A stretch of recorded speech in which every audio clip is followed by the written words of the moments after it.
Friends, welcome back to our YouTube channel in concept saga.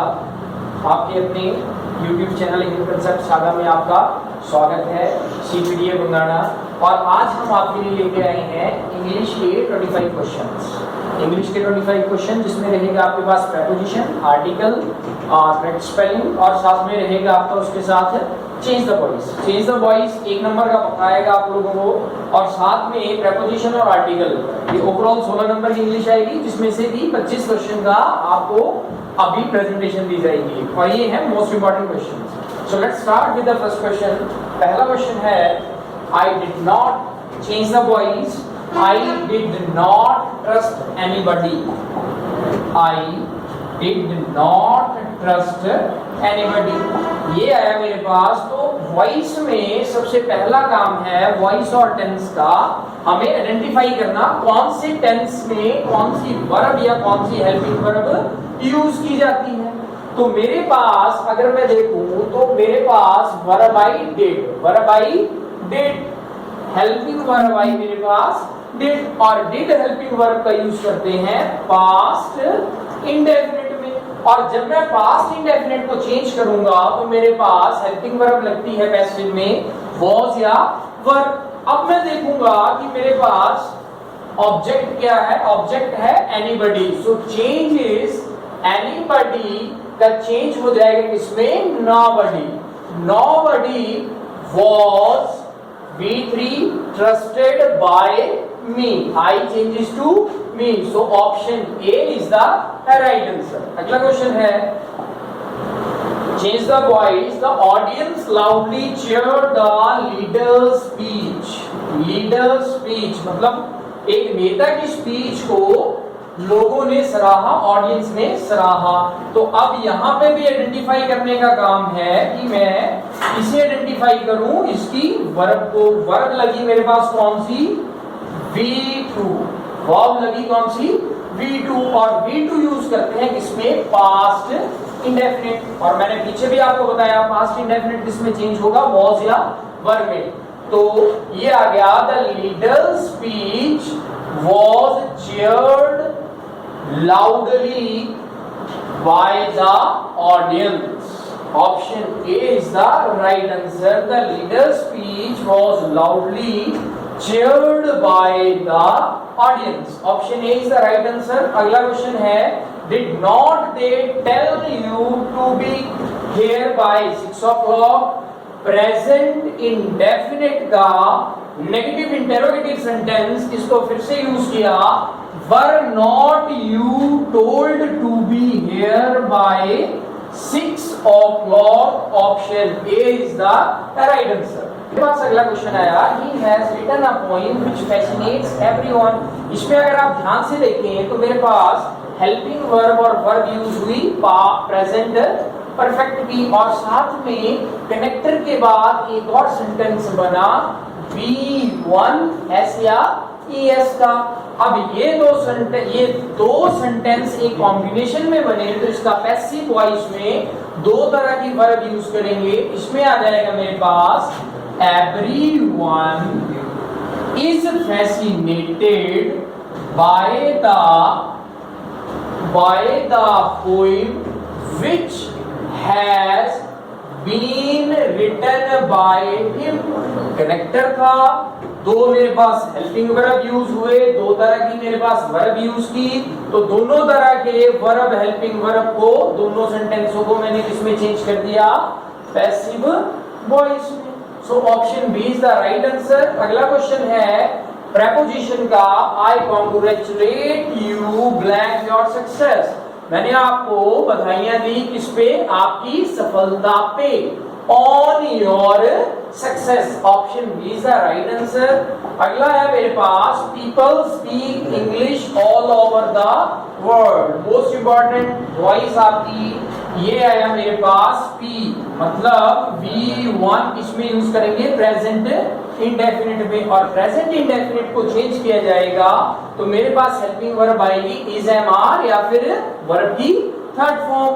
तो मैंने लगाया English is spoken all over the world. Passive में change कर दिया, इसका यूज कर दिया हेल्पिंग वर्ब का और बी 3 लास्ट में। अब कुछ सेंटेंस ऐसे भी हैं, अगर मैं यहाँ पे बाय पीपल लिख देता तब भी ठीक था। आइदर ये ऑटोमेटिकली अंडरस्टूड है कि इंग्लिश किसके द्वारा बोली जाएगी, पीपल के द्वारा, ठीक है। अगर यहाँ पे बाय होगा तब भी वेल एंड गुड, अगर नी हो तब भी on your common sense option A is the right answer. अगला आया who gave you permission to enter, gave, give, gave, given, verb की सेकंड फॉर्म, और सेकंड फॉर्म यूज करेंगे हम पास्ट इंडेफिनिट में। जब इसे चेंज किया जाएगा तो हेल्पिंग वर्ब आएगा was या were, और who changes to by whom। तो अगर मैं ऑप्शन ए देखूं तो by whom were you given permission to enter, option A is the right answer. अगला क्वेश्चन आया मेरे पास,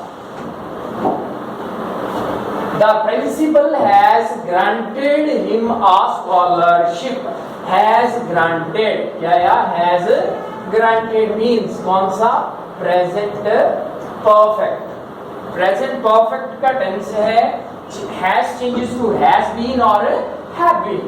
तो मेरे पास क्या है, has, ये आ जाएगा he, him changes to he और बन गया सब्जेक्ट, तो ये आ गया he has been granted a scholarship by the principal।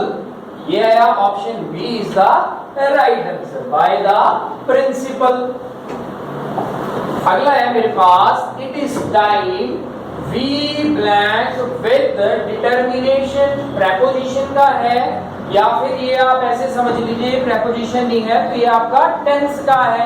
Tense में मतलब वर्ब की कौन सी फॉर्म, फर्स्ट, सेकंड, थर्ड या फिर जीरंड फॉर्म, आईएनजी फॉर्म। तो it is time we blank with determination, मतलब ये वो समय है कि हमें अपनी डिटर्मिनेशन के अकॉर्डिंग एक्ट करना चाहिए। We acted with determination. अगला आया option B is the right answer. अगला आया has a dog ever beaten you, has present perfect tense interrogative, तो चेंज हो जाएगा have you ever been beaten by dog, option B is the right answer. Next question है, the story would make a good subject blank novel. Preposition means that story would make a good subject किसके लिए, novel के लिए, for a novel, option A is the right answer।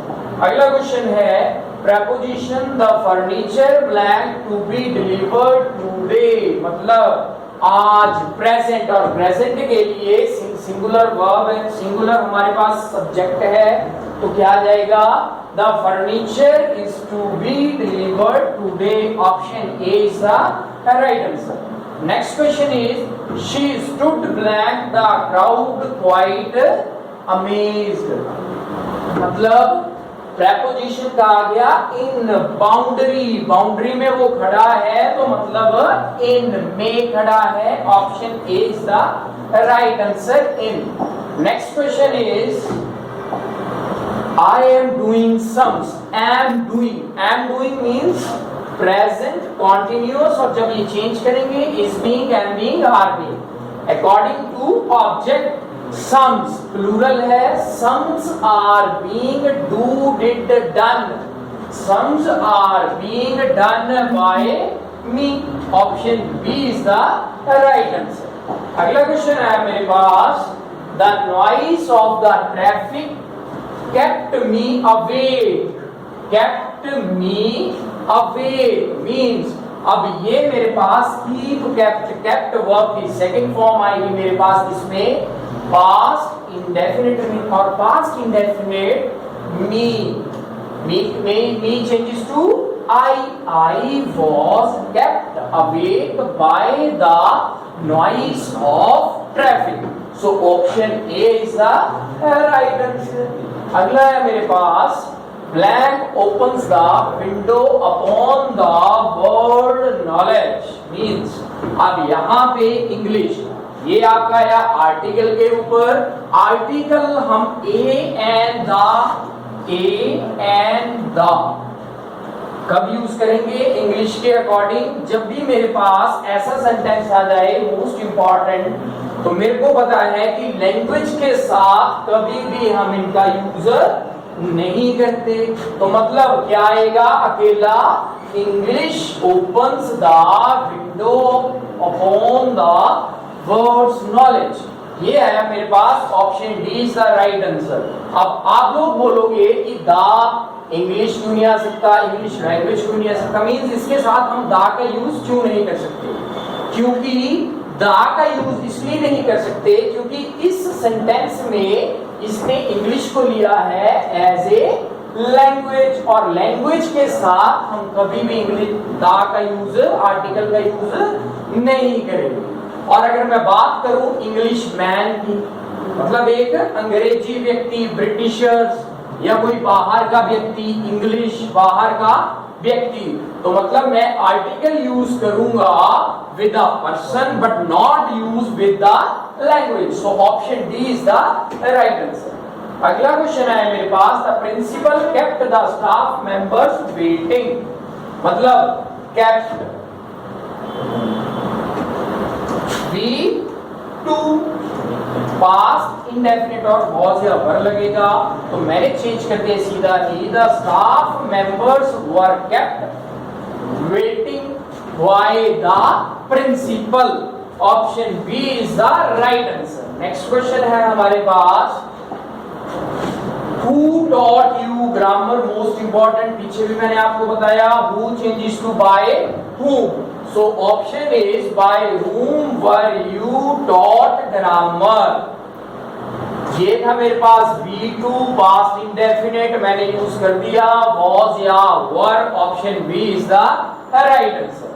अगला है मेरे पास, the king gave him a reward, gave past indefinite, again changes to was or were, तो मेरे पास आई option C, he was given a reward by the king, by the king, option C is the right answer।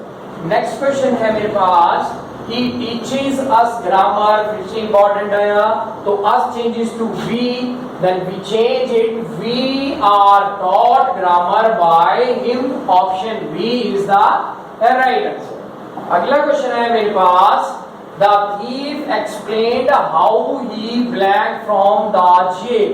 अब देखिए ये मेरे पास V2 use की गई, मतलब सेंस किसमें बनी इसकी, पास्ट में बनी, किसमें बनी, पास्ट में। अगर ये मेरी पास्ट में सेंस बनी तो मेरे पास अगला फिल भी किसमें भरा जाएगा, पास्ट फॉर्म में, और पास्ट फॉर्म है मेरे पास escape, escaped, escaped, option C is the right answer.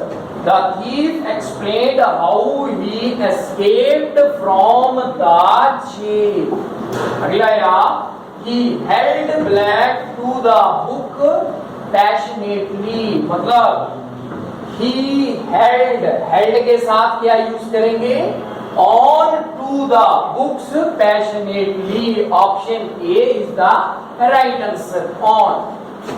अगला है मेरे पास, they did not know where they blank from, मतलब वो कहां से आते हैं, had come from, they did not know where they had come from, option A is the right answer. अगला क्वेश्चन है मेरे पास, ये आया बच्चा इमेजिनेशन पे, काश मैं ये होता, यदि मैं ये होता, मतलब if she black word she would fly, यदि उसके पर होते तो वो उड़ सकती थी, मतलब इफ शी वर, यूज क्या करेंगे, वॉज या वर, शी के साथ क्या यूज किया, वर। इफ शी वर का यूज करेंगे किसमें, हम लोग जब भी मेरे पास कोई इमेजिनेशन होगी, if she were word she would fly. Last question है मेरे पास, the greater the demand black the price. बताइए कंपैरेटिव सेंटेंस, और कंपैरेटिव सेंटेंस में अगर पहले मेरे पास ई आर की फॉर्म आई तो अगले फिल ब्लैंक में भी कौन सी फॉर्म आएगी? E R. मतलब the greater the demand the higher the price, जिसका डिमांड ज्यादा होगा उसका प्राइस भी हाई होगा। Option C is the right answer, the greater the demand the higher the price. तो ये था बच्चा आपका 25 क्वेश्चनों का एक सेट इंग्लिश का। बस यही अगर आप लोग करेंगे तो इससे बाहर आपको कुछ नहीं आएगा। सो connect with us for more competitive exams preparation. Thank you so much. Bye.